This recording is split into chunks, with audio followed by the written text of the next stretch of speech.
hello everyone. I am Hilig Rayame, and for today, I am assigned to talk all about the levels of assessment for the levels of learning outcomes. So, in the levels of assessment, this describes the levels of learning outcomes in terms of the knowledge, process or skills, the understanding, and the product of performance. So these levels of learning outcomes are also used to describe the levels of assessment. So we have here the table, which is the levels, show that the levels of learning outcomes. So the level 1 is the knowledge, level 2 process skills, and level 3 the understanding. So in the level 1, which is the knowledge, so here for teacher, para may bawaan sa teacher ang learning outcome sa iyahang estudyante, she or he can use this WH questions para ma-determine niya ang kanang learning outcome sa iyang estudyante. So, type of assessment nga pwedeng magamit ani sa level 1 is the pencil and paper or the non-paper and pencil nga assessment. So, percentage value in this assessment is 15%. And next, we have the level 2, the process skills. So, here, in level 2, para ma-test ang learning outcome sa each students, teacher may allow a teacher kay pwede na niya i-allow iyang students na mag-construct of meaning from their knowledge.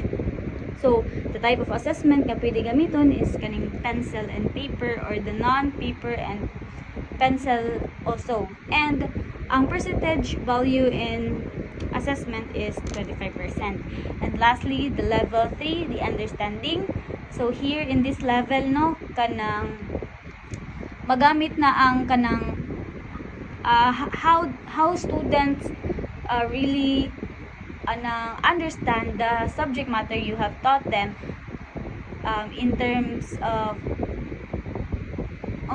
say kanang how they really understand the subject matter, like so ma-test na to ilahang pagsabot through explanation sa ilahang interpretation, how they apply it, the empathy, perspective, and self-knowledge, ilang mga ideas, how they kanang give their insights about those. So, type of assessment nga pwede ani is the pencil and paper, and the percentage value in assessment is 30%. So, next. So, now let's talk about the placing value to assessment result from KPUP, DepEd Order 73 of 2012, the written work, performance, task, quarterly exams, WWPP and QE, Department or DepEd Order number 8 of 2015. So while the KPUP is still utilized in the grading system, however, it has been slightly modified by written work, performance task, quarterly assessment. A summative assessment is composed of written works, muna siya, WW, written works, performance task or the PT, and the quarterly assessment or the QA. So here we have a table. So the components of summative assessment. So here, as you can see, in this table, the first component is the written work. So it is given, a written work is given at the end of the unit or a topic.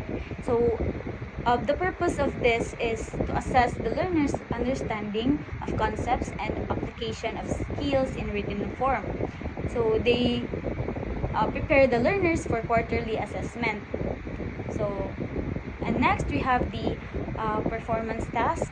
So this is given at the end of the lesson, focusing on the skills or topic lesson. So this is several times during the quarter. So mo siya no kaning performance task mahatag ni siya at the end of the topic. So for example, ang teacher mahatag baron og kanang assign task sa iyang student after siyang lesson. If mo na siya ma-test na siya sa teacher no if kanang they really understand the topic you've given them.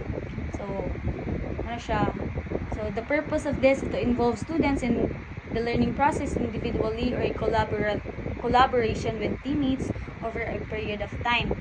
Give students opportunities to demonstrate and integrate their knowledge, understanding, and skills about the topic. So, ano siya, no?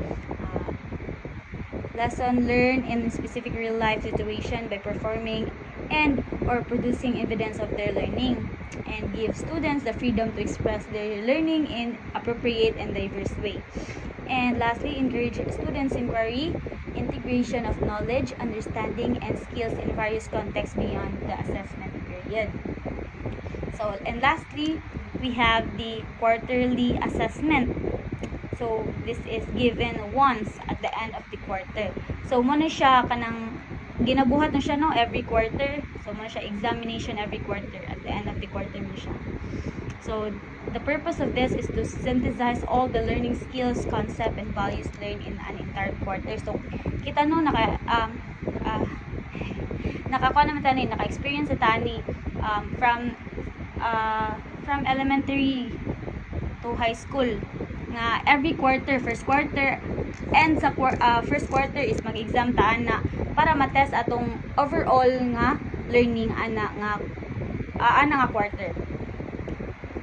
So now, parita sa grades at the end of the school year and how these are computed. So in kindergarten seta.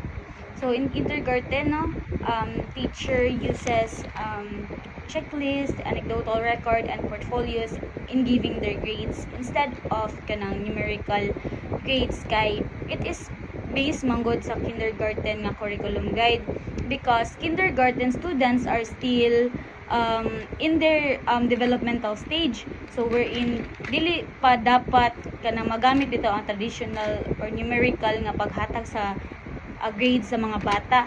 Kay lagi ang kindergarten are still in their developmental stage. So the numerical kanang grade is not enough pa para maghatag sa grade sa entire development sa usa ka kindergarten student in their learning. Instead kanang pwede magamit ang teacher kanang holistic nga assessment ba, no, like kanang checklist, anecdotal records, and portfolios sa anang measure sa ilahang entire development. So next, grades and at the end of the school year and how these are computed. So arinta sa grade 1 to grade 10, no, so mga junior high. So how teacher computed their grades man. So the average of the quarter grades produces at the end of the year grade. The general average is computed by dividing the sum of all final grades by the total number of learning areas. Each learning areas has equal weight. So sa pag-compute sa kanang final grade sa mga bata sa junior high is kanang mag-base sa grades every quarter. So muna siya, if for example no kanang every school year naman tay upat ka quarter ana. So kanang nga upat ka quarter every grade nila every quarter kay i-add na silang upat and then i-divide na siya sa 4. Nya ang total ana is mo siya ang ilahang final grade sa final grade. Okay. So muna siya. So now, let's proceed no sa grades at the end of the school year and how these are computed sa grade 11 to grade 12, so sa senior high na. So, the average of quarterly produces the semester grade.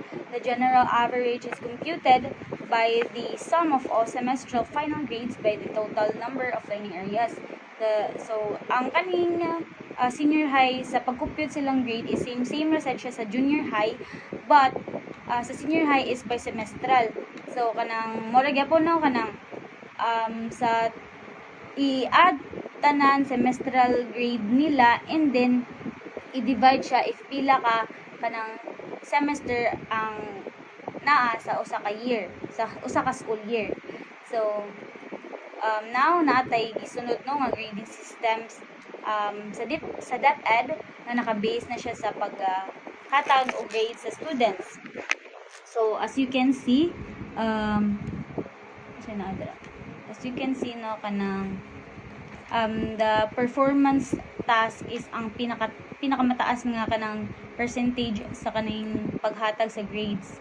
Kay ano man ang sa performance task man good is naa na dira ang ilahang projects, ang mga performances, oral recitation. So dira na giusa ang sila tanan sa performance task mo nang gidako gina siya nga percentage diha. So, and nakabantay sad mo nga ang duha ka component no which is ang kaning written works o ang kaning quarterly assessment is naara ay 25%, pero nakadepende gyapon na siya no sa kanang academic track sa usa ka estudyante.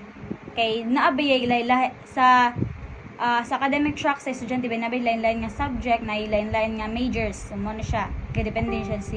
So and as you have noticed no sa kaning sa textbook sa kaning DVL Sports and Arts is naay 60% nga percentage ang gihatag sa performance task.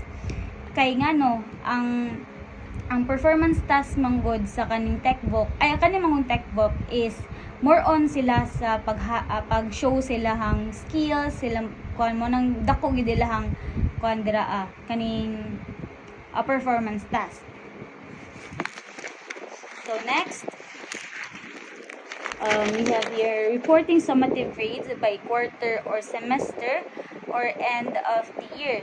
So interpretation of the numerical values for all subject areas is based on the minimal initial grade of 60 transmuted into a equivalent of 75 in the report card. The numerical grades are described in the different level of proficiency in the different competencies set in the subject areas. So each subject each subject area will have a corresponding grade based on students' performance. So in each particular subject, a grade of 60, which is kanang minimum na siya mo na siya gibutan dira, minimum initial grade na siya is ang 60. So inigabutang sa report card no kay mahimo na siya o kanang ma-show na siya dito sa report card as 75. So the numerical grade will be interpreted on the kanang levels of proficiency in the kanang in the competency set for each subject area.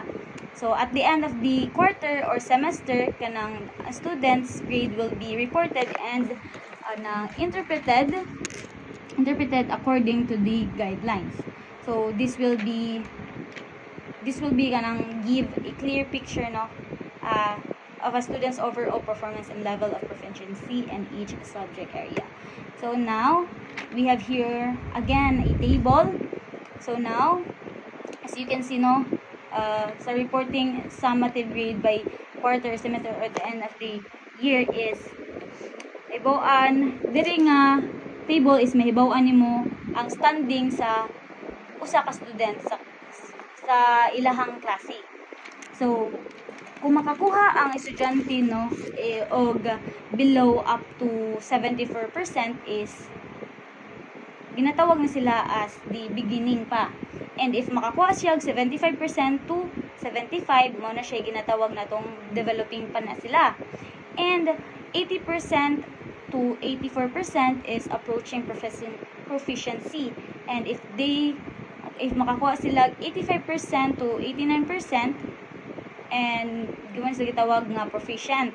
And if makakuha sila 90% and above, they are called the advanced. So dapat gid kanang sa mga students, dapat gid nga kanang mahibaw-an sa mga students ilahang grade every quarter mo na makabantay mo di ba sa pag junior high school ninyo nga every quarter is naagi na siya kanang releasing of cards para makita sa parents and sa students ilahang grades if they kanang na improve ba ilahang grades or na develop ba sila ha. So dira no mahibaw-an nilang development, so kung inaingon pa mahibaw nilang development nilang improvements, so dapat gid dapat gid i-show gid sa teacher ang grades sa estudyante every quarter. And also no nga mahibaw-an sa teacher ba sa kaning way nga kanang if effective ba sila as a teacher and kanang mahibaw-an sad nila if ni-improve ba ilang estudyante through nila. So that ends my part. Thank you for listening.